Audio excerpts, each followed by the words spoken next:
Hoje o Quem Pode Pode está 100, literalmente 100. Gente, eu vou conversar com Cláudia e Larissa Chagas sobre educação. Então vem comigo que eu tenho certeza que vai ser muito legal. Roda a vinheta, vai!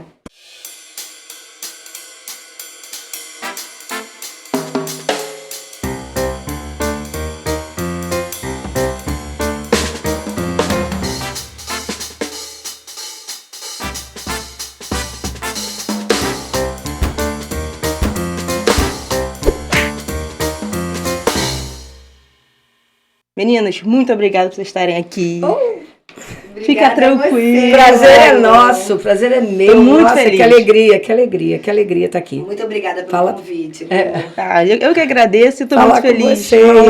Falar com você e falar de educação é literalmente a nossa praia. E Cláudia, primeira coisa que eu gostaria de perguntar é o seguinte. O SEM está fazendo 34 anos, né? Completando 34 anos agora em 2022. Como é que surgiu essa ideia de montar uma escola? Como é que foi isso? Sempre surgiu. Sabe aquela coisa de criança, de gostar de brincar, de quadro negro e botar os primos em volta? Eu sempre fui assim. E aí sempre falei que eu ia ter uma escola, sempre falei. Eu lembro na faculdade eu já falava, minhas amigas sabem disso, né? E daria tudo para não ser. Porque quando eu abri a escola, eu tinha uma filha de 2 anos, que era a Thaisa, tinha a Larissa de 3 meses e não sabia, estava grávida. Misericórdia. Pois é, mas surgiu uma oportunidade, entendeu? Então, mesmo com todas as dificuldades, eu falei, é hora de abraçar meu sonho. E aí eu abracei esse sonho, entendeu? Um tio tinha essa casa, que foi da minha tia Margarida, me ofereceu de aluguel. A escola que eu trabalhava aqui em Araruama, 2 escolas fecharam. Gente. E aí eu falei, bom, a oportunidade é essa. É agora, né? É agora ou nunca. Então, eu fui. E por que Centro Educacional Margarida? Porque Margarida era o nome da minha tia. Então, antes era Escolinha Margarida. Essa tia, ela tem até o nome de uma escola municipal, Margarida Trindade de Deus. Ela foi a primeira diretora de Araruama, do Edmundo Silva. E ela não tinha filhos, eu estava sempre com ela. Então, o nome Margarida vem dela, da minha tia Margarida Trindade de Deus. Foi uma grande educadora de Araruama. E tem várias pessoas que acham que é da flor, né? Não tem nada a ver, mas é porque eu também gosto muito de Margarida. Aliás, eu gosto mais de girassol do que de Margarida. Aí, às vezes, eu boto o girassol, a pessoa é Margarida. Eu, não, aquilo ali é o girassol. Então, assim, veio de um sonho. E a primeira escola foi aonde? Foi ali do lado onde o pessoal já nem sabe que é Clube Xadrez, né? Ali em frente a Tamoio, naquela rua, tem Alexandre, na rua do Alexandre, isso, do Esperança. Era uma casa pequenininha, de 3 quartos. Aí meu marido falou assim, olha só cabem 60 alunos, hein? Atenção, hein? Eu falei, não, pode deixar, pode. Aí eu pensei comigo assim, mas tem uma garagem ali que eu posso fazer sala de aula. Enfim. Mas vocês moravam nessa casa, não? Não, era a casa da minha tia, eu aluguei. Ele fez um preço barato pra mim e tal. E aí eu fiz. E daí eu coloquei 90. Eu cheguei em casa falando 90. Ele, o quê? 90 de crianças? Primeira? De primeira. Porque como eu já trabalhava nessas 2 escolas, e eu sou de Araruama, as pessoas conheciam o meu trabalho. Falaram, não, vou botar lá. E aí a gente foi, não foi fácil. 90 crianças? 90 crianças numa casinha de 3 quartos. Aí eu fiz a garagem de sala de aula também. Aí ficaram 4 quartos. E aí começa a história do SEM. Aí começa a história do SEM. Aí logo descobri que eu estava grávida de Rafael mesmo, assim, fiquei. E sempre fui muito, assim, inovadora. Fazia coisas diferentes que as outras escolas não faziam. Né? Eu trabalhei no Santo Inácio, no Rio de Janeiro. Trabalhei no Centro Educacional de Niterói. Então eu não comecei, do nada. Nunca dei aula, não. Eu já dei, eu conhecia como é que era. A essência, né? Entendeu? Conheci a essência, eu sei como é que é. Uma coisa é você fazer, outra coisa você já fiz, eu sei como é que é. E aí eu trouxe uma ideia de educação muito mais dinâmica, entendeu? Eu fazia as festas caipiras, não tinha espaço, eu fazia na rua. Fechava a rua, entendeu? 7 de setembro, todo mundo de uniforme, eu botava fantasia. Fui eu que comecei esse negócio de botar fantasia 7 de setembro, entendeu? Baliza, né? Baliza, aquelas meninas com aquelas fantasias, ele botava mesmo. Porque eu sempre penso a educação como algo dinâmico, não como nada estático, né? E isso encantou. Aí logo eu comecei o terreno, fiz o Margaridão também, começamos a lutar. E estamos aí, sempre dinamizando e nunca paro. Estou sempre buscando. Nós fomos há um mês atrás para Recife, para um congresso de inteligência emocional. As pessoas assim, meu Deus, o que é inteligência emocional? Estamos nós. E assim, buscando. E né? quanto tempo? Tem a parceira aqui. E quanto tempo ficou nessa casinha? Até Essa ir pro casinha eu terreno que é fiquei hoje? uns 6 anos. Uns 6 Olha. anos, E botando mais aluno. Negava, era um desespero, porque não cabia mais. Não cabia mais alunos. Era uma loucura, mas aí estamos aí. E aí foi pro terreno que é hoje. Que é hoje, mas aí eu era bem menor, era um prédio só, porque tudo com recursos próprios da escola. Então não foi um prédio. Primeiro foi um prédio, depois outro prédio, depois outro, depois a quadra. Nós fomos conquistando, entendeu? Não foram assim, levamos aí uns 15 anos para chegar onde nós estamos hoje. É porque quem olha assim já acha que já nasceu daquele jeito, né? Não, pois é, não nasceu. A piscina foi por último, a quadra, a gente era uma quadra de chão, entendeu? O elevador, não tinha elevador. E nós fomos galgando com os nossos próprios recursos, entendeu? E como é que foi? Mãe de 2 anos, 3 Nossa, meses e gestante. Nossa. Que a gente que é mãe sabe que o negócio O pior, dói. olha, não foi mole. Não bastasse, depois veio a quarta, que foi Júlia, né? Só são 5, né? São 5. Depois Giovana. Eu estava até conversando com Larissa agora, quando a gente estava vindo para cá. Muitas vezes eu levava eles para lá e ficava todo mundo lá. O dia inteiro na escola, entendeu? Tinha, hoje não chama aquele cercadinho, eu tinha um do lado da minha mesa. Sempre tinha um filho ali. Entendeu? Eu acho que não foi fácil. Às vezes a babá não ia, a empregada não ia, e carregava todo mundo junto comigo. E tá todo mundo aí, todo mundo bem, todo mundo... Nunca desistindo, né? Não, nunca desistindo. Se obstáculos tiveram, né? Se Muitos, fosse outro, eu nem faria. Muito. Então vou parar aqui. Não sei o que. Não, nem começava. Vambora. Já tinha mãe de 2, mãe de 3 meses. E Mãe de grávida. 4, mãe de 5. Não, em casa a gente cresceu no meio desse contexto escolar, né? No meio de conselho de classe, festa caipira e reunião de pais. Então, assim, todo mundo sempre participou muito dessa vida porque a gente estava lá. Então, por exemplo, às vezes estava tendo um conselho de classe, a gente estava no chão ali brincando e, enfim, fazendo as atividades. E tudo normal, né? Vida que segue. Ficava até 8 horas da noite na escola várias vezes, por diversos momentos. A gente ficava até muito tarde. Porque antigamente a equipe administrativa era tudo muito menor, né, do que a gente está hoje. Então não tinha essa estrutura que tem hoje lá na escola. Então, realmente, nós, filhos ali como filha, a gente fazia parte mesmo daquilo tudo ali. Daí. Até da administração, né? Ajudava. Estudava de manhã e de tarde, estudava de noite, quando dava. Larissa trabalhou na cantina durante muito tempo. É, Todos eles começaram assim, ela não começou coordenadora. E como é que surgiu essa vontade? Por já estar ali, viver, né? Na verdade, quando eu estava no ensino médio, eu fiz 2 faculdades, né, Lu? Primeiro me formei na faculdade de moda, eu queria fazer faculdade de moda e tal, só que nas federais, na época que eu prestei vestibular, não tinha moda, né, na faculdade federal, então eu coloquei faculdade de educação porque eu queria ter a experiência de tentar a faculdade federal. E aí eu passei. E aí eu não sabia nem se eu contava ou se eu não contava. Porque na época eu comecei a cursar a faculdade de moda, eu me inscrevi e começaram as aulas primeiro. E aí saiu o resultado e aí eu fiquei olhando para aquilo ali e falei, eu falo ou não falo? Se eu falo em casa tem um peso danado, né? Aí quando eu falei, ficou todo mundo louco, né? Minha mãe e meu pai queriam que eu fizesse a faculdade de pedagogia. E aí eu falei, vou fazer então. Aí eu tinha passado para o 2º semestre. E aí a ideia foi ficar um semestre na faculdade de moda e resolver o que eu iria fazer no segundo semestre da vida. E aí chegou no 2º semestre eu não resolvi. E aí eu fiz as 2. Aí eu me formei em moda, porque moda são 3 anos, né? E segui fazendo a faculdade de pedagogia. Só que como eu me formei em moda primeiro, quando eu continuei fazendo a faculdade de educação, aquilo ali foi despertando muita coisa em mim. Porque eu comecei a gostar muito. E por mais que eu tentasse fugir, era tudo muito fácil. Era tudo muito simples. Eu conseguia entender porque eu tinha crescido naquele contexto. Era fácil. Né? Tranquilo. Então quando as pessoas surgiam debates e questões sobre escola, sobre vivência, proposta pedagógica, currículo, tudo aquilo ali era a minha vivência, não só como aluna, era a minha vivência ali como filha, de ver como acontecia evento, ver como acontecia toda essa dinâmica da vida escolar. Isso me interessou muito. E aí eu comecei a não focar. Eu combinei com meus pais que eu terminaria a faculdade de educação, né?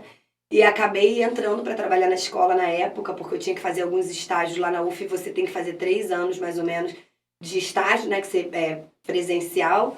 E aí eu fiz em algumas escolas em Niterói, mas também comecei a trabalhar no SEM. E aí nunca mais eu saí. Estou até hoje lá. E aí gostei muito da área de educação infantil. Logo depois eu já engatei na especialização de educação infantil. E, enfim, sempre foi minha paixão. Tanto que na faculdade de moda, a minha monografia e todos os vários trabalhos que eu fiz foi com criança. Era moda voltada para o público infantil. Eu sempre trabalhei com a moda para o lado infantil. Então acho que eu já tinha esse olhar nessa coisa de criança pequena, né? Então, eu sempre gostei muito, muito. Gosto de moda, mas acho que toda mulher que é um pouquinho vaidosa, né? A gente acaba... fazendo um pouco. Gostando, curtindo e tal. Fez especialização na Reggio Emílio também, né? Aí depois eu fui estudando, enfim. Ela tem uma especialização na Itália, na Reggio Emília, que poucas pessoas têm aqui no Brasil. E a gente tem... Larissa tem essa especialização em educação infantil pela Reggio Emília. Fala um pouquinho sobre isso. Foi em 2014, mais ou menos. A gente saiu alguns grupos, né, do Brasil para poder fazer esse curso lá no Instituto Loris Malaguzzi. E eu tinha muita vontade de fazer. Eu fiquei alguns anos aí, foi 2015. Fiquei alguns anos pesquisando, enfim, pra eu tentar entrar nesse grupo aí, mas aí eu consegui. Bem seletivo, né? Um grupo bem... Muito seletivo. Foi bem legal. E aí, porque, pra quem nunca ouviu falar ou não conhece a Reggio Emília, Reggio Emília foi tida já algumas vezes como a melhor educação infantil do mundo, né? Pela proposta pedagógica, pelos diferenciais deles, pelo trabalho que eles têm com crianças lá. É muito legal. É a pedagogia da escuta lá. Então, é um olhar muito humanizado, muito diferente da questão aqui no Brasil, que traz muita escolarização, sabe? Eu lembro que desde que eu voltei de lá, algumas coisas a gente foi mudando ao longo dos anos lá no SEM, mas algumas coisas que ainda acontecem muito aqui no Brasil é a coisa da criança ter que ler e escrever, por exemplo, na educação infantil, né? O pai fala assim, eu quero botar ele numa boa escola porque, meu Deus, ele tem que ler com 2 anos, ele tem que ler com 3 anos. Só que a gente aprende que, na verdade, a questão da escrita, por exemplo, ou da leitura, ela tem que vir como um processo natural da criança, né? Não como forçar. Então, como seu filho, por exemplo, né, Lu? Que leu naturalmente antes do tempo previsto. Então, se uma criança ela começa a ler com 2 ou com 3 anos... naturalmente, né, de acordo com os estímulos do professor, que está ali como mediador, ótimo. Agora, se a criança, ela é forçada, ela tem que estar ali fazendo aula particular, tá a mãe ali todo dia pegando, né, na mão e obrigando, isso não faz nenhum sentido, não tem porquê, a criança vai ter a vida inteira para isso.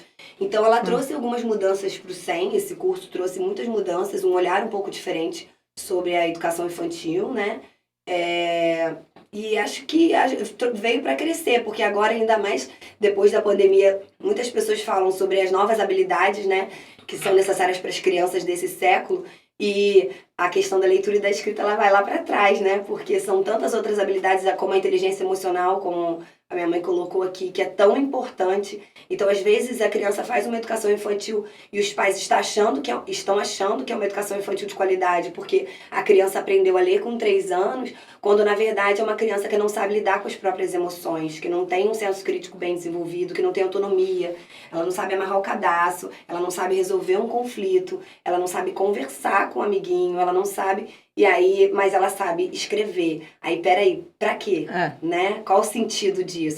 Então, eu acho que esse tipo de reflexão, muitas outras reflexões, às vezes, hoje em dia já está muito em pauta no Brasil também. Acho que por causa da pandemia, isso deu uma acelerada. Mas que há uns anos atrás, quando eu fui pra lá fazer o curso, muita coisa, abriu meus olhos com relação a muita coisa da educação que a gente vê hoje aqui, que não é tão bacana quanto a gente pensa, né? A longo prazo para o desenvolvimento infantil. E, assim, falando de pandemia, né? Como é que foi manter o ensino de qualidade na pandemia? Porque, assim, para quem viveu junto com a escola, né? No meu caso, parecia, a gente que estava do outro lado da tela, né? Que a escola já sabia. E que, ok, vamos embora. As professoras pareciam que tinham... né? Youtubers, viraram youtuber. Pareciam que tinham muita, assim, habilidade com a câmera. E foi tudo muito natural. Como é que foi isso? Eu vou te falar, isso é você se aliar com parceiros de excelência, como nós temos o PH, Sistema de Ensino PH, entendeu? O LIVE, que é o Laboratório de Inteligência de Vida, que a escola tem esse trabalho lá com o LIVE. Então, o bilíngue, toda a equipe, porque não é só o SEM, a gente tem essas parcerias, e todos muito afiados ali com isso. Então, em uma semana, a gente parou só uma semana de treinamento. Uma semana. E assim, o treinamento não foi só naquela semana, era constante. Nós tínhamos reuniões quase todo dia, era uma coisa assim, sim, de louco. E assim, uma equipe muito fechada, muito assim, interessada, sabe, naquilo. Porque todas as pessoas que trabalham no SEM, a primeira coisa, eu não vejo se o currículo é internacional. Essas pessoas realmente gostam e se interessam em educação. E sabe que você está fazendo história na vida de alguém. Entendeu? Então, a educação é não só uma vocação, um interesse. Você tem que saber que você está ali para cumprir um propósito. E a equipe é toda assim, é toda muito fechada. Então, assim, o sucesso se dá com parceria. Você estava falando na hora que eu entrei, poxa, eu estou trabalhando com ela, com ele. Ela agora é minha aliada, que me ajuda. O quanto isso é importante. Porque Luciana é Luciana, mas Luciana com o Paulo, Luciana com a Ana, Luciana vai ser muito mais Luciana. Entendeu? Então, a importância disso. O SEM, com a Cláudia, mas com a Larissa, olha só, ela fez o melhor curso do mundo. Já né? Nós temos, o SEM tem uma educadora, uma coordenadora que tem um curso no melhor lugar do mundo. Né? Que é o Reggio Emília, que é a melhor educação infantil. Então, quer dizer, a gente está se aliando a pessoas assim, entendeu? A parcerias. Então, o sucesso é esse, é parceria, dar voz às pessoas. Eu acho que uma coisa também que ajudou muito a gente, entrando nessa questão da parceria, é, claro, o comprometimento da equipe. A equipe se comprometeu total mesmo, participando de treinamentos, às vezes passando do horário, fazendo coisas assim em casa, pesquisando, estudando. E a questão, como a minha mãe colocou aqui, com relação à parceria do OPH, sabe? O PH eu acho que foi peça fundamental, porque o Plural é a maior plataforma hoje, né, de educação online, né, de ensino online. Eles já saíram aí em diversas mídias, o Plural é do PH. E a gente já tinha isso, né? A gente já está há 10 anos com o PH. Então, todo esse suporte a gente já tinha antes da pandemia. Então, quando veio a pandemia, eles já tinham uma plataforma. A gente usava pouco, a gente não usava tanto. Então, na verdade, o que aconteceu foi aprimorar as ferramentas.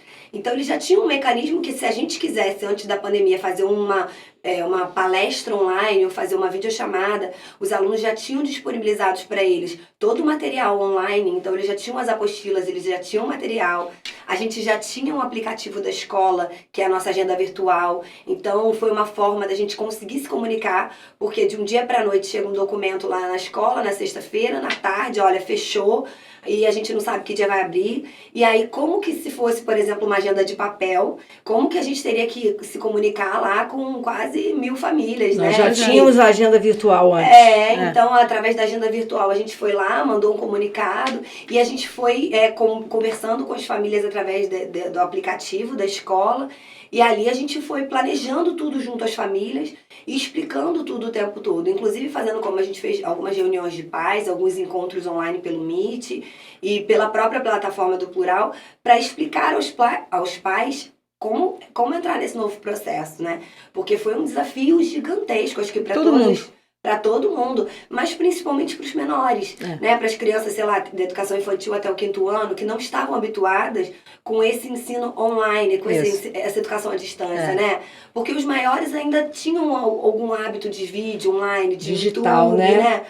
Ainda tinha uma facilidade maior. Os menores que não. Eles não tinham isso. O que vê na televisão era desenho. E de repente, espera aí, a minha professora, tia Luana, que estava ali em sala comigo, agora está aqui na minha casa, na televisão, me ensinando a fazer uma atividade, ou brincando pelo online. Então, assim, foi um desafio enorme. Mas, sem dúvida, o papel o comprometimento da equipe, eu acredito, e como a minha mãe colocou, a questão das parcerias, né? Como o aplicativo da escola, como o Plural, o PH, enfim, foram parceiros, assim, maravilhosos durante a pandemia, que ajudaram muito a gente a manter o nível de excelência mesmo da escola e os alunos, né, engajados para aprender mesmo à distância. O que a gente sabe que foi muito difícil, né? Foi um desafio para todo mundo, né? Todo mundo. Tá sendo ainda, gente. Vamos Porque falar em que ainda casa, né? tá Quem tava em sendo. casa também tem aquela criança que às vezes fica com vó e a avó não tem habilidade no tecnológico e não sei o quê. Mas o desafio ainda tá sendo, que são essas crianças pós-pandemia que ficaram 2 anos sem fazer prova, agora tá fazendo prova. E como é que Né? retornar também, né? Assim, esse retorno, a escola se preparando para esse retorno de aula presencial. Foi uma coisa lenta, né? Porque aí vinham só 50% dos alunos em 2021. Então o retorno ainda foi lento. Né? O nosso desafio ainda continua, porque esses alunos ficaram muito tempo fazendo prova em casa online. Agora eles estão fazendo prova presencial. Então tá tendo uma quebra aí de paradigma, né? Mas a gente está conseguindo. É aquilo que eu falei, é um desafio constante. A educação é um desafio constante. A gente não pode parar. Não para nunca, né? Nunca. A gente está sempre... Você vê que agora eles são muito digitais. Né? Já teve a época que a escola proibia celular. Agora eu não posso, porque eles consultam no celular. Entendeu? Então não pode. A mãe toda hora pergunta, o aluno, ela monitora o filho por aqui. Será que ele está lá mesmo? Será que não está?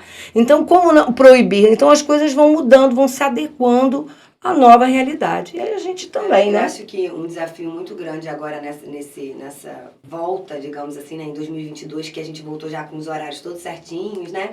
Com a questão da prova, tudo isso, entra muito na questão da inteligência emocional, né? Do trabalho com o socioemocional. Né? Porque as crianças, elas andam muito individualistas, então tá tendo uma dificuldade muito grande para trabalhar ali no grupo, para voltar à rotina de estudo, né? Voltar a eles a compreenderem a questão das provinhas, a importância disso, a importância do estudo. Então, foram crianças que ficaram 2 anos trancadas em casa. Então, acho que não só o SEM, mas acho que todas as escolas estão precisando reforçar o trabalho com relação à inteligência emocional, a ensinar as crianças a lidar com essas emoções, com essa ansiedade. Muita criança com depressão. A gente já está vendo aí taxas de criança com tentativas de suicídio, que antigamente a gente quase não ouvia falar. E agora tem muita criança com depressão, muita criança com tratamento psicológico, que antigamente não era... Tinha, claro que tinha, mas eu acredito que esse excesso de tecnologia na vida das crianças, né, que elas foram obrigadas durante a tecnologia, fez muito mal. A gente já tem aí Sociedade Brasileira de Pediatria, Organização Mundial da Saúde, já estipulando horários para que eles usem a tela. O oftalmo também. Usem a tela por determinado momento, porque está sendo prejudicial. E aí não só para a questão da vista ou da coluna, mas também pela questão emocional. Porque quando você pega uma criança ali de 3, 4, 5 aninhos, viciada ali, que está todo dia vendo televisão, que quer todo dia ver vídeo no YouTube, ou jogos, né? As crianças de 7, 8, 9 anos viciadas em joguinhos. Você pensa que a tecnologia, ela tira da criança o contato social. Então ela está ali brincando sozinha, ela está ali desenvolvendo atividade, ela está fazendo alguma coisa sozinha. Então ela não está aprendendo a se relacionar com o outro. Ela está ali, se alguém empurra no videogame, um boneco empurra o outro, nada acontece com ela. Agora na vida real, né? Se o amiguinho empurra, ela vai ter um reflexo daquilo ali. E isso pode parecer muito simples pra gente adulto, né? Que a gente já tem a nossa defesa, né? Nosso cérebro todo formado, mas para uma criança que está em pleno desenvolvimento neurológico, uma criança que está em pleno desenvolvimento, assim, aprendendo muito, é essencial as relações sociais. Na verdade, a educação infantil, o maior pilar da educação infantil hoje é a socialização. Então, é o contato, é o relacionamento com o outro.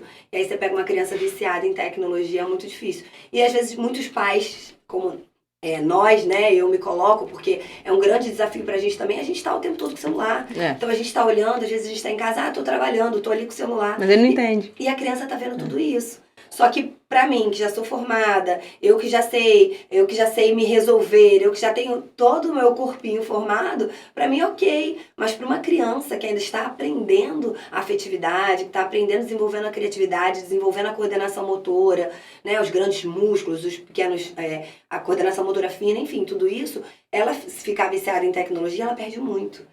Perde na questão da linguagem. Então, existem diversos fatores aí que comprovam, né, que a tecnologia ela veio também para trazer alguns danos para a educação infantil, para o ensino fundamental. Para os jovens também, né? Nada muito é bom, né? Nada em excesso é bom, né? É verdade. Então, a criança acaba deixando de ser criança, né? Sim. Exatamente. Essa coisa Deixando de de correr, cair, de se pular, andar de bicicleta. Você vê que as crianças não querem mais brinquedo. Fecharam várias lojas de brinquedo. Porque as crianças não querem mais brinquedo, elas só querem tecnologia. E os jovens também. Você não vê mais os jovens saindo. Brincando na rua, né? Conversando em barzinhos. Os restaurantes estão cheios de adultos. Mas onde estão os jovens que frequentavam os barzinhos para conversar, para sair, para dialogar? Não tem. É verdade mesmo. E eles precisam, porque hoje 50% dos jovens que entram nas universidades, olha só, 50% eles saem porque descobrem que não era aquela profissão que ele queria. Então a imaturidade está muito grande até para a escolha profissional. Entendeu? Mas isso é o quê? A falta de relacionamento. No relacionamento. Foi feita uma pesquisa agora em Harvard que o melhor para o adolescente é o relacionamento. O melhor que traz autonomia, independência, fala, é o relacionamento. Foi feita uma pesquisa em Harvard. Por que os jovens estão mais imaturos? Porque eles não estão se relacionando. Olha isso. Não estão vivenciando, né? Não estão trocando um com o outro. Né? E relacionamento que eu digo, assim, relacionamento de olho no olho. A importância do olho no olho, não aqui na tela, porque eles se relacionam, eles têm 5 mil amigos, 10 mil amigos virtuais, mas não toca naquele amigo, não põe a mão. A quintura do corpo é muito importante, o olhar é muito importante, o abraço é fundamental. Eles não estão tendo. E aí o que acontece? Chega com 18 anos para ir para uma universidade, não sei o que eu vou fazer. Aí não sei se eu faço educação física ou medicina, não tem nada a ver uma coisa com a outra. Entendeu? Aí vai e faz medicina, não era isso que eu queria, não. Eu queria música, cinema. Entendeu? Então, assim, aí os pais, meu Deus, eu não sei mais o que eu faço. Deixa ele se relacionar. Que fica aí, que tá todo mundo aí me olhando, me ouvindo. Traga os amigos para dentro de casa. Faz aí uma pipoca e um cinema e nada tão caro, mas tragam. E assim, isso é uma coisa que a gente tem muito lá na escola. Por exemplo, ensino médio é integral praticamente. Entendeu? Terceiro ano, semana passada a gente teve uma atividade e eu abro as portas da escola para os meus jovens virem. Porque eles não têm um relacionamento do lado de fora mais. E precisa, não só daquela coisa da aula, da sala de aula, mas eles precisam estar um com o outro. Para, principalmente, conhecerem os conflitos, resolverem os conflitos, conhecerem a história um do outro, mas assim, pessoalmente, não só aqui na internet, né? Não. E eu acho que a escola, né, tem como... acho que sempre, né, Larissa fez a especialização e tal, mas acho que eu conheço muito pouco a escola, né? Mas dá para perceber que essa questão de relacionamento vem desde sempre. Porque eu acho muito engraçado, muito interessante, o ex-aluno tem uma... Não é uma obrigação, mas tem uma certeza de que, não, meu filho tem que estudar no SEM, não serve outro. E assim, você vê que tem vários filhos de ex-alunos. Muitos. E é muito engraçado, né? Porque a pessoa tem esse comprometimento. Que meu filho tem que estudar no SEM, meu filho tem que voltar. É a certeza. Eu acho que é uma família, né? Não deixa de ser só uma escola, não é uma escola. É uma história. Né? Porque assim, você vê que os professores são os mesmos há muito tempo, então o professor do meu marido foi a professora do meu filho, que foi Luana. Luana, então, Jaqueline, assim, Ana Paula. Patrícia foi coordenadora do meu marido, hoje é coordenadora do meu filho, então é muito interessante você ver que meu filho tem que estudar no SEM. E isso eu escuto de várias pessoas que já foram alunos da escola. Isso me dá uma tranquilidade, que, por exemplo, quando eu vou para uma reunião de pais, que eu vejo assim, vários ex-alunos, parece que eu estou lá atrás no teatro, e aí eu me sinto muito tranquila, porque eles sabem que o que a gente está falando é verdade. O que a gente está vivendo. Eles conhecem desde a servente, e eu ensino a tratar bem, desde a servente até a coordenação, todo mundo, o porteiro, entendeu? Seu marido deve lembrar de seu Josias, que era um porteiro que levava o cafezinho no carro para os pais de aluno. Eu chamava atenção, porque ele saía e ia lá no carro levar café para os pais. Entendeu? E chegar no final de ano, seu Josias seja presente. Então, essa é a educação com amor, essa educação com parceria, com carinho, com afeto. Quem estudou lá sabe. E sabe também que a gente é muito correto com relação à disciplina. Entendeu? Não é porque é amigo que vai deixar de ter disciplina. Entendeu? Porque a disciplina é uma coisa tão importante que as pessoas que andavam com Jesus eram seus discípulos. Olha, disciplina é uma coisa muito, muito, muito fundamental para todo o desenrolar da educação. E a gente não para de estudar, entendeu, Ju? Eu, Larissa, as coordenadoras, a tia Patrícia está lá há tantos anos, mas todo ano ela está em congresso, ela está sempre estudando, está sempre fazendo coisa diferente, trazendo novidades para a escola, entendeu? Então, assim, isso também conta muito, porque aí a escola, de uma forma tão dinâmica, Tá se que renovando. renovando, entendeu? Nunca deixa de renovar. Não E é a gente mesmo também escola. está sempre botando gente nova. Tá sempre ali colocando alguém novo ali, diferente, para trazer ideias novas, né? Porque a escola vai se Isso. renovando, né? Com Não é a certeza. mesma escola. Não, a gente renova sempre. E, Em todos os aspectos, né? e vocês acham que isso que faz a diferença da escola está no mercado esses 34 anos? Com certeza. Porque é muito difícil. Isso para qualquer empresa. Você ter, né, esse posicionamento no mercado, o nome no mercado, isso é muito difícil. Não ter medo de inovar. Porque inovar dá muito medo. Você fica preocupada, nossa, eu vou botar isso agora. Feira de robótica, meu Deus do céu, robótica, como é que vai ser robótica? Será que uma criança de 7 anos, 6 anos vai saber trabalhar com robótica? Com certeza. E tá lá, foi um sucesso. Você viu, seu filho fez, né? Eles estão fazendo, amam e se interessam. É assim, não ter medo de inovar. Entendeu? E de colocar. E o Clarice está falando, não, educação infantil no SEM, a gente não dá prioridade, tem que saber ler e escrever, porque não é isso o principal. Entendeu? Então ela foi lá na fonte, foi lá em Reggio Emília para ver, e realmente, então a gente segue o padrão nosso. Ah, mas a mãe falou que não, mas eu quero muito que meu filho escreva. Mas tá na hora. Tem que ser agora. Sim, ele precisa passar por muitas outras questões antes, né? Eu acho que essa coisa que você falou dos 34 anos, né?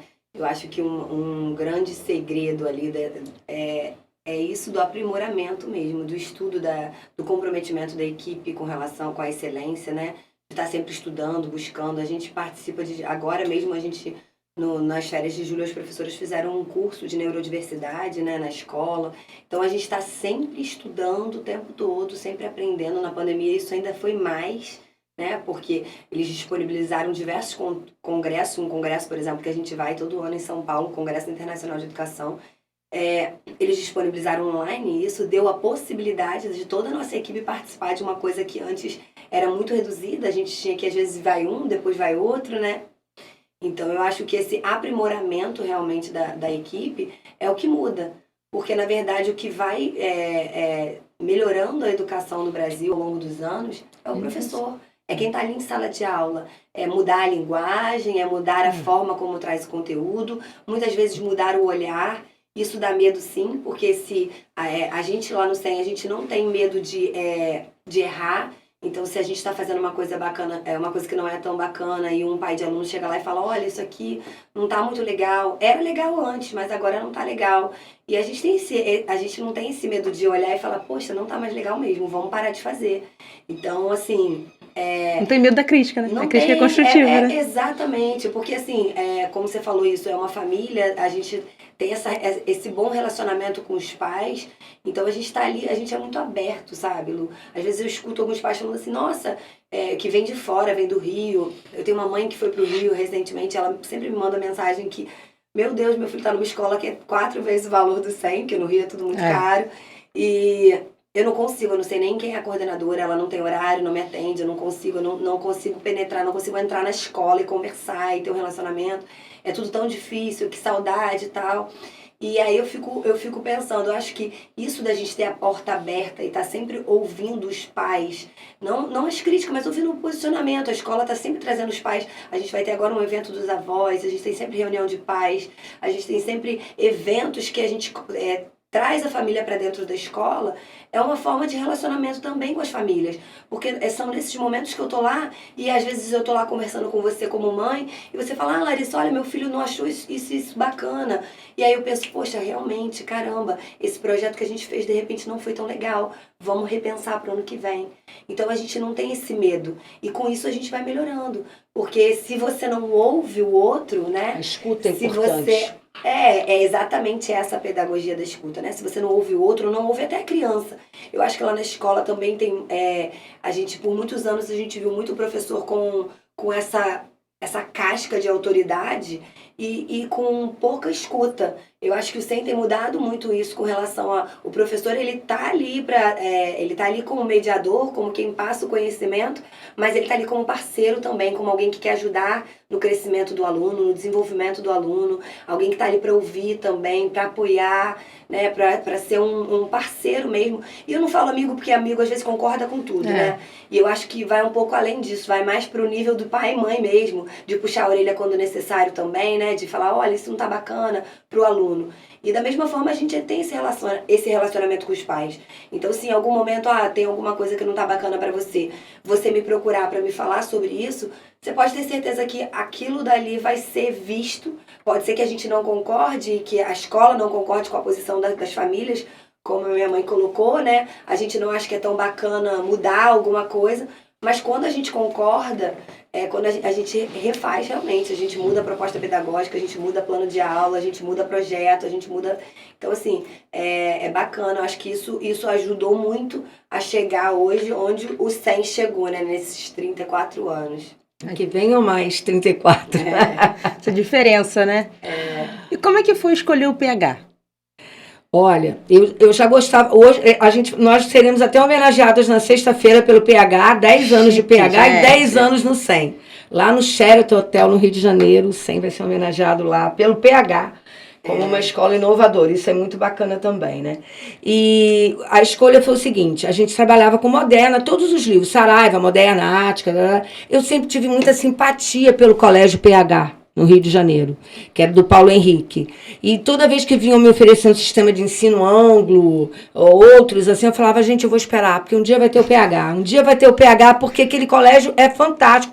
E eles tinham o material próprio de trabalho deles, que eles viam a parte importante, que está passando informação para o aluno, mas também via essa parte emocional do aluno, entendeu? E eu achava isso muito interessante, mas eles não vendiam, o colégio PH era fechado, não vendia a apostila para fora. E aí, às vezes, eu conversava e tal, não. E um dia o pessoal do ângulo falou para mim assim, olha, a gente vai oferecer para você, para o seu marido, para vocês conhecerem melhor o ângulo no Hotel Fazenda. Eu falei assim, olha só, eu não vou, porque eu não vou fechar com vocês, não sou interesseira, vou lá passar um final. Não, mas o Cortella vai estar lá, e vamos e tal. Eu falei, olha, eu não vou. Aí ele falou assim, olha, então eu vou te contar. O ângulo comprou o PH. Agora eu vou. Agora eu vou. Agora eu vou. Aí fui lá conhecer, passamos no final de semana num hotel fazenda em São Paulo, conhecendo o Cortella apresentando pra gente o PH. Você tem noção do problema? Meu marido, que não conhecia o Mário Sérgio Cortella, ficou encantado com o cara. Falou, como assim? Eu falei, olha, é esse material que eu quero. Aí quando veio o valor, uma facada. Falei, caramba, como é que nós vamos fazer com os pais de aluno? Porque é uma facada. Esse preço... Eu já sabia para a realidade. Para a realidade de Araruama, como é que vai ser, outro problema. Era uma diferença muito gritante, né? De quanto a escola cobrava um ano pro outro. O material, tipo assim, o pai pagava X no material e ia pagar XXY no material do PH.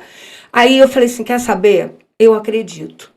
Quando você acredita, eu vou passar isso para os pais. Fiz uma reunião de pais, apresentei todo o material, falei para eles, gente, eu sei que é caro, mas eu acredito. Eu tenho certeza que vai ser o melhor para o filho de vocês. Vai ser um ano que vocês vão ter que economizar aí, viajar menos, não trocar de carro, mas vai ser um material de excelência. E vocês podem confiar em mim. E sempre a história, né? Muito pai de aluno, que era aluno, e que levantava, não, eu confio. E aí, estourou. Entendeu? Estourou, foi muito bom, todo mundo aceitou.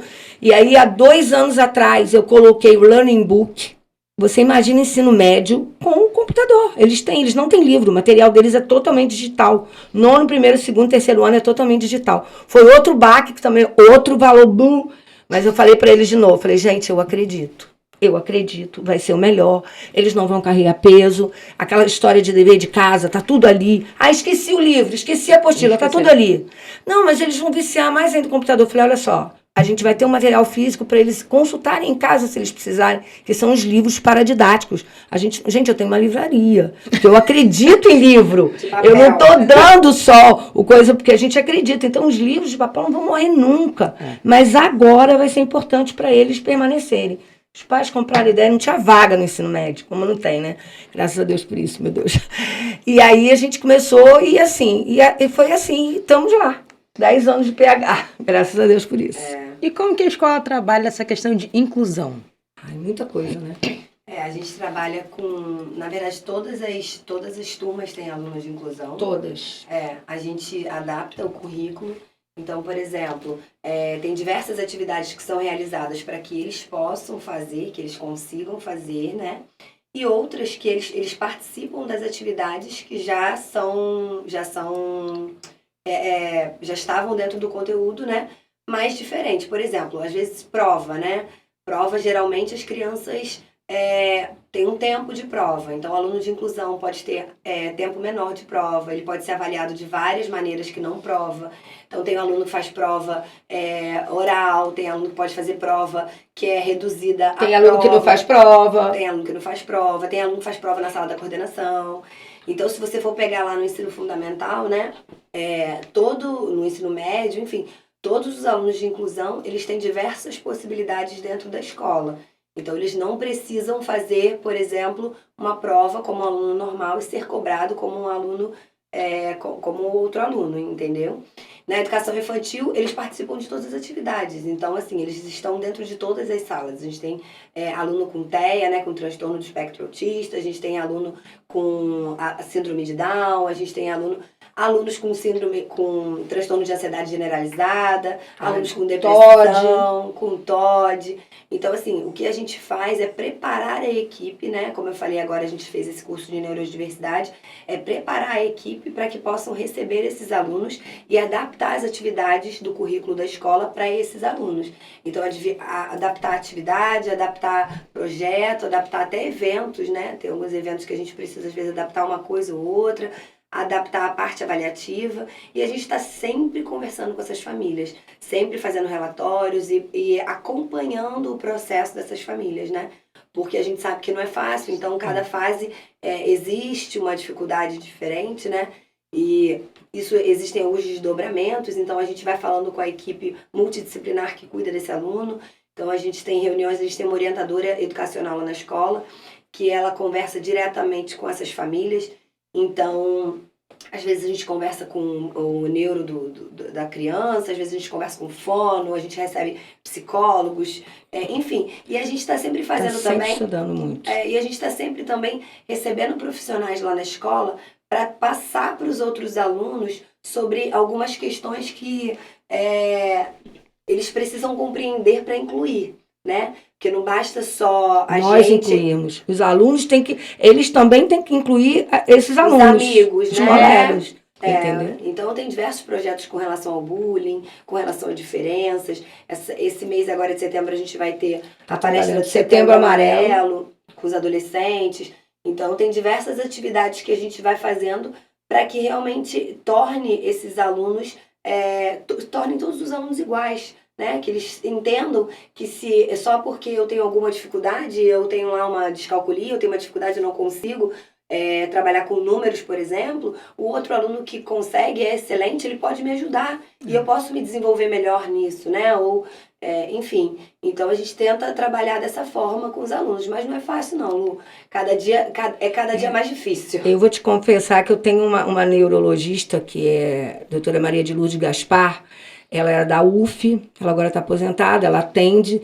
E assim, de 3 em 3 meses ou de 2 em 2 meses, eu marco uma hora, eu vou para lá conversar com ela sobre os meus alunos.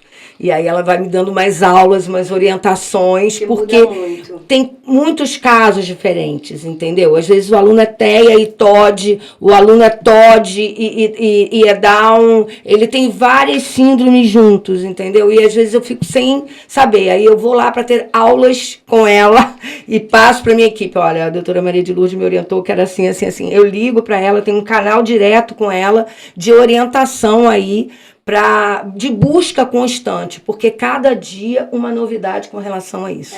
Alunos especiais. Aí são as comorbidades, né? Entendeu? Elas agora não estão muito sozinhas. É difícil você ter um aluno com déficit de atenção, só com déficit de atenção. Ele tem, às vezes, alguma coisa, ele tem um toque, ele tem... E aí isso nos confunde como lidar com esse. Ah, mas aquele ali também é esse. Não. mas ele tem outra comorbidade junto. Cada um Como tem é uma que a gente tem que característica. fazer? Mas esse aluno tá... Ah, Cláudia, essa medicação faz isso com ele. Não é que ele seja assim, mas a medicação que ele está tomando faz com que ele seja assim. Ah, ok, bom saber. Bom saber. Aí, olha, gente, atenção à medicação. Acaba que eu estou sabendo de medicação também e a gente está sabendo de medicação.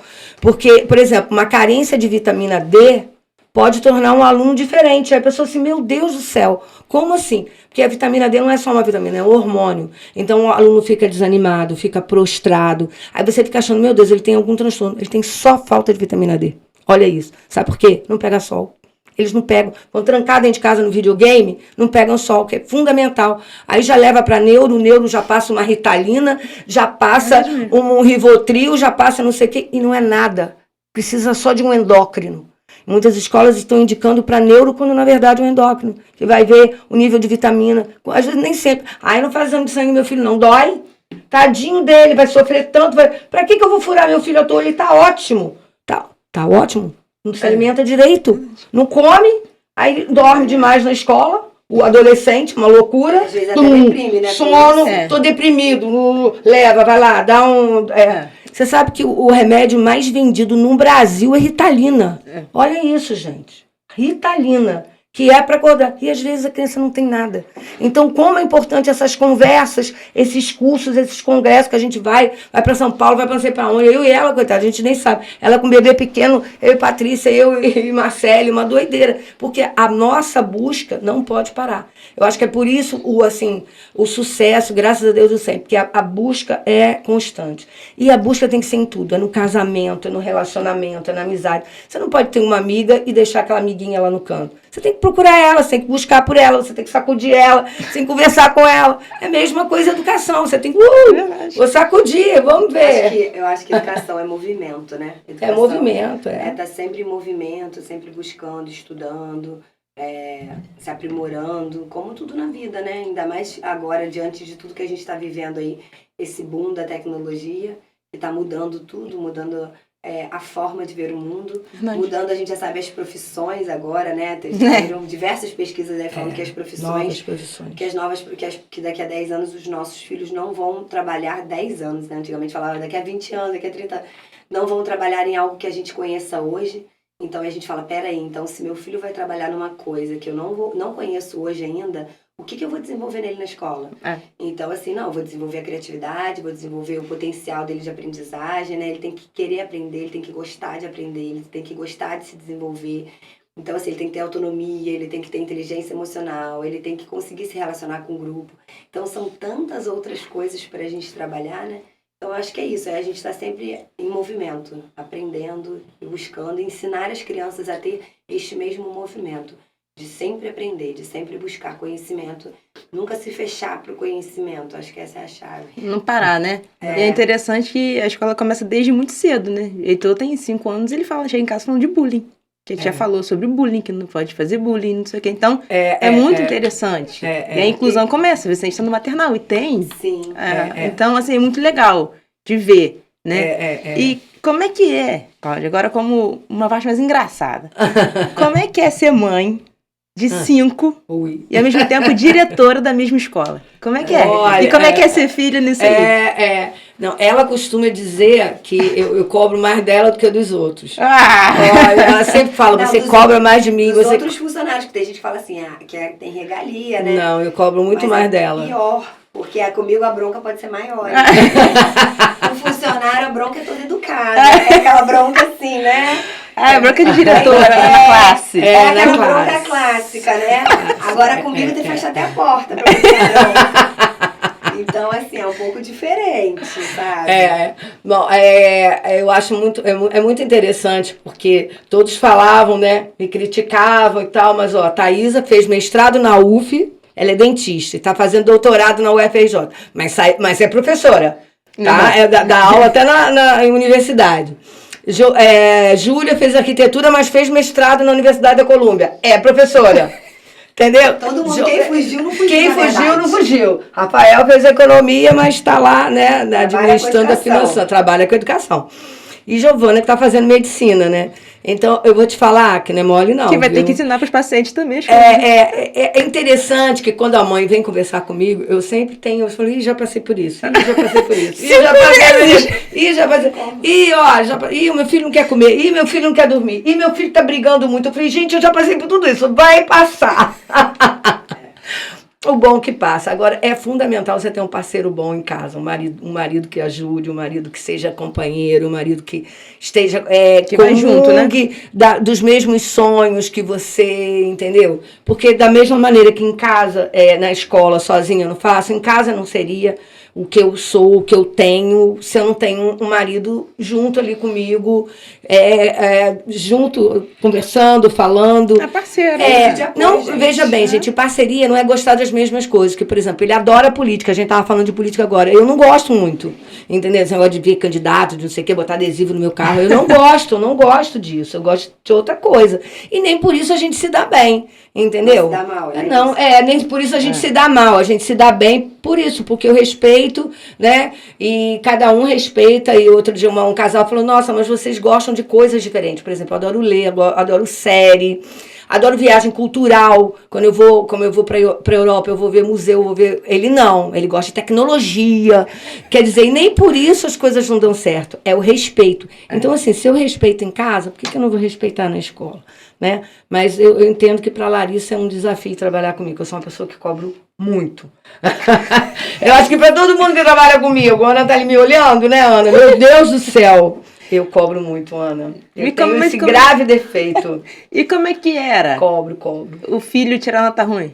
Eles não tiravam, acredita? Eles não tiravam. Quem me deu um pouquinho de trabalho foi Thaísa, essa que é dentista, porque no final do ensino médio, o namorado dela, que hoje é o marido dela, teve uma leucemia, ficou no INCA e ela ficava acompanhando dele. Então, nas notas dela, despencaram. Mas eu até entendia, porque ela estava... Tinha justificativa.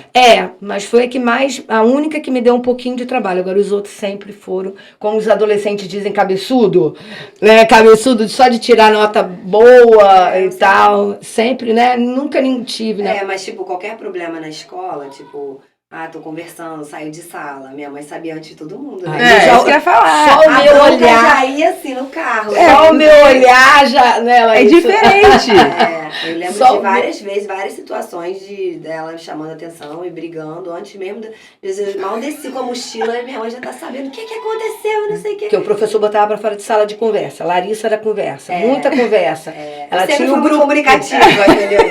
Aí o professor botava pra fora de sala. Hoje em dia as pessoas não sabiam naquela época expressar, mas eu era comunicativa. Aí o professor botava pra fora de sala que tava conversando. conversando. E eles tinham uma autonomia, mandava, fazia. Porque também pro professor é difícil, né? Mas faziam. Era a única que, com essa questão aí. E Rafael não gostava de futebol, gostava só de ficar no gol. Porque ele sempre foi muito gordinho. Aí os professores falavam, eu falei, gente, aí é com vocês, bota lá, fica à vontade aí. Mas sempre foi muito interessante. Agora, todos criados ali dentro. E para mim isso me ajuda muito, porque quando a mãe vem contar às vezes alguma coisa, eu falei, já passei por isso, já sei o que é isso, já. São 5 Mas personalidades meu marido falou isso, eu falei, eu entendo diferente. que pai tem uma opinião diferente dele, mas respeita, porque o barco ele só vai para frente se os dois remarem juntos. Se você remar para um lado e Paulo remar para o outro, não vai junto, o barco não vai para lugar nenhum, né? E eu gosto muito que o Samir Tiba fala que água é água, vinho é vinho. Então você não pode misturar, você tem que conversar com o meu marido. Vamos pela água ou vamos pelo vinho? Porque se você fala água e ele fala vinho... Não vai pra lugar nenhum. Não vai. Então tem que falar, tem que estar em comum acordo, até com o ex-marido, né? Porque agora tem muito essa coisa do ex-marido aí, né? Mas não tem ex-pai. Nunca ouvi falar. Você ouviu falar em ex-pai, ex-mãe? Então vambora. Vambora que o caminho é esse, né não? E pra Larissa, como filha? Não, como filha hoje, você fala? Hoje trabalhando? Hoje trabalhando com ela. Não, eu acho que hoje a gente já tô há 12 anos no centro, né? Então, assim, tô velha, hein, mãe? 12 anos. Mas no começo foi muito, muito difícil. Eu acho que isso dela chamar minha atenção como mãe e como patroa, né? Como chefe. Isso no começo foi muito complicado para eu poder dividir isso, né? Aqui dentro ela é minha patroa. Sim, minha então, chefe. Então no começo foi muito difícil. Mas aí eu acho que hoje em dia a gente já tira de letra, a gente já aprendeu, às vezes, claro, tem coisas que a gente discorda uma da outra, mas acho que com respeito a gente consegue chegar a uma conclusão e chegar a alguma ideia do que uma pensa, ou fazer de um jeito ou do outro. Em alguns momentos eu tenho que ceder, em outros momentos ela tem que ceder, a gente vai construindo isso juntas, mas não é fácil. Eu acho que não é fácil, na verdade, trabalhar com pessoas não é fácil, né, Lu? Na verdade, da mesma forma que em alguns momentos eu entro em conflito com ela, eu posso entrar com outros funcionários e outras coisas a gente pode discordar em outros momentos, mas eu acho que entra muito na questão da gente saber respeitar o outro, né? A forma que vai falar, a forma que vai se colocar, a forma que vai pedir, né? Tudo é a linguagem. Teve uma vez que uma mãe de aluno, eu fui conversar com ela e o filho estava com muita dificuldade em comportamento e tal, e ela falou assim pra mim: claro, ele não vai te respeitar, ele nunca vai te obedecer porque você fala, olha o jeito que você fala muito, você é muito boazinha.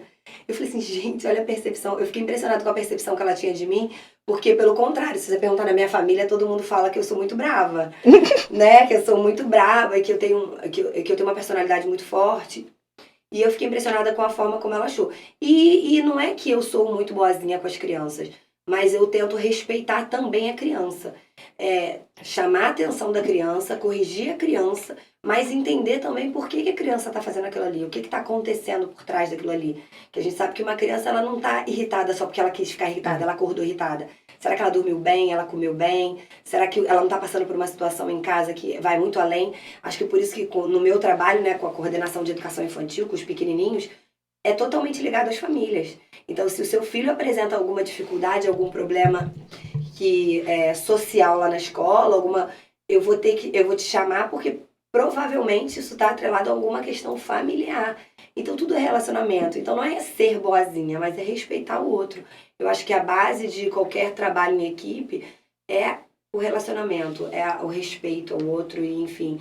E as crianças também. Eu fico pra morrer, às vezes, quando eu chego em algum lugar, em alguma festa, os adultos se cumprimentam e não cumprimentam a criança. Às vezes o seu filho tá ali de mão dada com você, a pessoa olhou no seu olho, te deu boa tarde e não deu boa tarde pra criança. Não abaixa. Não abaixa, não cumprimenta. Desde pequenininha, minha filha, eu tenho ensinado isso a ela, claro que não é sempre, mas às vezes a gente chega em algum lugar, em alguma portaria da vida, vai entrar em algum local, e ela fala bom dia, e a pessoa passa por ela e não fala. A pessoa não falou, né? Fala comigo só bom dia, Larissa. E passa por ela e não fala. Ela olha e fala bom dia. E a pessoa fica pra morrer, né? Tipo, meu Deus, uma criança de 2 anos me dando bom dia. E que vergonha, né? Porque eu não dei. Mas geralmente a criança não faz isso. E aí o adulto não fala com aquela criança. E aí depois quer falar assim, mas é uma criança que não responde, é uma criança antissocial, é uma criança que não conversa, não é comunicativa. Peraí, mas o meio, como é que tá? As pessoas ao redor cumprimentam, perguntam como é que ela tá, respeitam ela enquanto um ser humano, que a pessoa acha que ele é uma criança, ainda está em crescimento, ainda não é um ser humano. Não, ela já é um ser humano, ela precisa ser respeitada como tal, né? Então eu acho que o trabalho com a minha mãe e com meu pai também, que meu pai e Rafael trabalham lá na parte administrativa, é mais fácil por isso, porque a gente se respeita como profissional, se respeita como pessoas, assim como existe o respeito entre a equipe. Em alguns momentos existem algumas situações normal. Agora, se você me perguntar, Cláudia, como é que tá de vó? Eu vou botar aqui em obras, me construindo. Porque, olha, ser vó é muito delícia e assim, a gente cede muito. A diretora avó vai ser mais tranquila do que a diretora mãe. Tá aqui, estou me construindo, gente, tá ali. Vó é aquela pessoa que rasga o diploma. Pode ter vó pedagoga, pode ter vó pediatra, ela rasgou o diploma. Ela rasga o diploma e faz o que a criança quer. Até diretora, até tudo, né? Tudo. Ela perguntou pra mim outro dia assim, vó, como é que eu faço? Porque eu quero dormir de batom e a Branca de Neve, ela dorme de batom. E eu quero dormir de batom igual a Branca de Neve. Aí eu falei, dorme, a mãe, como que vai dormir de batom? A Branca de Neve dorme de batom. Eu falei, se fosse na minha época, tira esse batom agora. Dorme de batom, dorme. Branca de Neve dorme, então você vai dormir também. A avó diretora vai ser muito mais tranquila, né? Essa geração vai ter alguns benefícios, né? Vai, né? Essa avó diretora, daqui a pouco vai ser a mãe que vai ser mais difícil, né? Fica quieto, vai ter um problema, né? Então é Mas isso, foi né? ótimo, Foi gente. ótimo. Olha, Muito adorei obrigada. conversar com vocês. Obrigada, Tenho um foi carinho ótimo. pela escola, né? Tô um Nós pouco também. tempo lá, já com o Heitor, com o Vicente agora no maternal. E, assim, o que a gente consegue perceber é o carinho que a escola tem e o carinho dos profissionais. Essa semana eu tava conversando com uma amiga que foi visitar a escola, né? E ela falou assim, Luciana, a professora tava rindo. Eu falei, mas ela ri isso mesmo, o dia todo. Você chega lá, elas estão felizes. Nunca vi ninguém, assim, de cara amarrada, chateado. Aham. Então, assim, isso é muito legal pra gente que tá na escola, né? Pra quem tá como pai de aluno. Pra gente, em especial, né? Que tem esse acompanhamento aí com o Heitor. E que a escola deu todo um suporte, up, né? De que nem a gente esperava, a realidade é essa, né? Mas eu falo pra todo mundo, falo assim, cara, a escola deu um suporte pra caminho. gente, que não sabia que isso ia ter, né? Mas graças a Deus, tá tudo Estamos bem. caminhando. Agradeço Graças a vocês, Deus. foi Obrigada. ótimo a conversa. Estamos à disposição, tá? Obrigada a vocês Espero aí que vocês também tenham aqui, gostado. com Muito certeza. obrigada, Lu. Passou Agradeço. rápido. Agradeço o convite. Aproveito para falar que em outubro as matrículas estão abertas. Isso que eu ia falar. Tá, gente? A partir do dia 6, A né? partir do dia 6 de outubro, esperamos vocês lá para uma visita, tá bom? Quem tá ouvindo a gente. Enfim. Visita guiada, né? E quem quiser conversar com a gente, tirar alguma dúvida, ficou com alguma dúvida de alguma coisa que a gente falou aqui, pode nos procurar lá. Qual é o Instagram, lá. Larissa? O meu é @lachagas. O meu é @CláudiaRFChagas. Mas eu prefiro que me procure. E do 100? @100 Araruama. CEM, 100 Araruama. Pra quem não sabe, a escola é bem no centro, então é É, fácil de... é Pra quem estiver fácil. chegando em Araruama agora, é fácil Tem de o nosso localização. site, tem o nosso site também, gente, www.100.g12.br. E é E isso. estamos aí. Tá bom? Muito obrigada. Muito obrigada, foi ótimo. Obrigada, Espero que Lu. vocês tenham gostado de coração. Com certeza, foi divertido. Gente, então é isso. Muito obrigada. Quem chegou até agora, se inscreve no canal, curte, comente, compartilha. Se tiver dúvida, bota nos comentários que a gente fala com essas maravilhosas aqui e responde vocês. Muito obrigada, um beijo e até a próxima.